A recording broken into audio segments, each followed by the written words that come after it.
عمران خان کی گرفتاری کے بعد پی ٹی آئی کا یہ مطمح نظر رہا ہے کہ عمران خان کو رہا کروایا جائے۔ اس حوالے سے پی ٹی آئی کی طرف سے کئی تحریکیں شروع کی گئیں، مظاہرے کیے گئے، احتجاج کیے گئے، بہت کچھ کیا گیا، لیکن عمران خان رہا نہیں ہو سکے۔ انتخابات لوٹ لیے گئے۔ عمران خان کی حکومت بن سکتی تھی، تحریک انصاف کی حکومت بن سکتی تھی، لیکن جس طرح کے انتخابات ہوئے، جناب قاضی فیصل صاحب کی طرف سے جو کچھ کر دیا گیا، کس کے کہنے پہ کیا گیا، میرا خیال ہے اس میں جانے کی ضرورت نہیں ہے۔ بات ہم کر رہے تھے عمران خان کی رہائی کی۔ اس حوالے سے تحریک انصاف کی بڑی لیڈرشپ سے جو کچھ بھی ممکن ہو سکا انہوں نے کرنے کی کوشش کی، لیکن آج یہ صورتحال ہے کہ تحریک انصاف کی لیڈرشپ آپس میں عملی طور پر دستوں گریبان ہے، ایک دوسرے کے گریبان پر ہاتھ ڈال چکے ہیں، ایک دوسرے کو جس طرح سے سنا رہے ہیں، ایک دوسرے کی جس طرح سے کردار کشی کر رہے، جس طرح سے الزامات لگا رہے، جس طرح سے ایک دوسرے کو دھمکیاں دے رہے ہیں، اس سے آپ اندازہ کر سکتے ہیں کہ پارٹی میں کیسا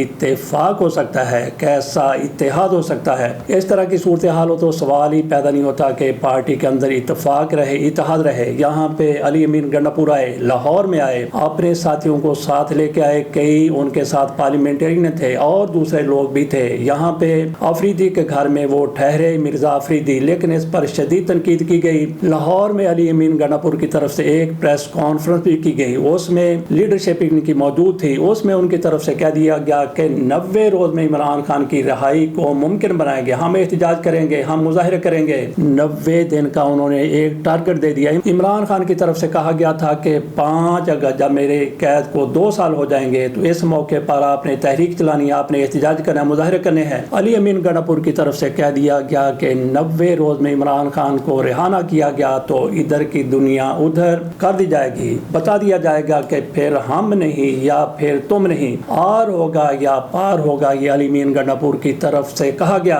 اس پر تحریک انصاف کی طرف سے شدید رد عمل آیا، ساری تحریک انصاف کی طرف سے نہیں بلکہ علی امین گنڈاپور کے مخالفین کی طرف سے، اور احمد خان نیازی جو عمران خان کے ریلیٹو ہیں، عمران خان کے ساتھ ہوا کرتے تھے، ان کی طرف سے اس پر شدید ترین رد عمل آیا۔ انہوں نے کہا کہ یہ کون ہوتا ہے 90 روز کا کہنے والا، ہم تو 5 اگست کو تحریک چلائیں گے، ہم تو 5 اگست کو حتمی تاریخ سمجھے ہوئے تھے۔ تو علی امین گنڈاپور کو کس نے حق دیا ہے کہ انہوں نے 90 روز کا کہہ دیا؟ تو اس پر علی امین گنڈاپور کی طرف سے تو کچھ ایسا نہیں کہا گیا، لیکن علی امین گنڈاپور بھی جب بات کرتے ہیں پھر نہیں دیکھتے کہ سامنے کون ہے۔ علیمہ خانم صاحبہ ہوتی ہیں، عمران خان کی بہنیں ہوتی ہیں، ان کے خلاف بھی وہ اپنی پریس کانفرنس کر جاتے ہیں کہ یہ لوگ ہیں، یہ مفاد پرست ہیں، نام تو نہیں لیتے لیکن اشارہ ان کا اسی طرف ہوتا ہے کہ یہ پارٹی کو توڑنا چاہتے ہیں، عمران خان کی رہائی یہ نہیں چاہتے۔ اس طرح کے بیانات علی امین گنڈاپور کی طرف سے آتے رہے۔ اب ان کے بھائی فیصل امین کی طرف سے کہا گیا ہے کہ یہ بندہ یہ تو چھپ گیا تھا، پنجاب جانے کی اس میں ہمت نہیں ہے، اس طرح کا انہوں نے تانے دیے ہیں۔ تو عمران خان کی رہائی کے لیے تحریک انصاف کو جس طرح سے آگے جانا چاہیے تھا، جو اتحاد ہونا چاہیے تھا، جو اتفاق ہونا چاہیے تھا، جو ایک یونٹی ہونی چاہیے تھی، جو ایک طاقت ہونی چاہیے تھی، وہ ان کے آپسی اختلافات میں ضائع ہو رہی ہے۔ تو عمران خان کی ویسے رہائی مظاہروں سے ہونا بھی اتنا زیادہ آسان نہیں ہے، بلکہ ہم نے تو کہا کہ عمران خان کی رہائی مظاہروں سے ممکن نہیں ہے، کوئی اور طریقہ اختیار کرنا ہوگا یا پھر 5 سال پلٹ دیا جائے۔ بہرحال تحریک انصاف کوشش تو کر رہی ہے، لیکن اب ان کی پوری توجہ عمران خان سے ہٹ گئی ہے، بٹ گئی ہے، آپس کی لڑائیوں کی طرف یہ چلے گئے ہیں۔ اسی دوران عمران خان کے بیٹے قاسم خان کی طرف سے ایک ٹویٹ بھی سامنے آیا، انہوں نے اپنے باپ کے بارے میں جو کچھ کہا، اس لیڈرشپ کے لیے وہ ایک درس ہونا چاہیے۔ ان کی طرف جو کچھ کہا گیا میں آپ کے سامنے رکھ دیتا ہوں۔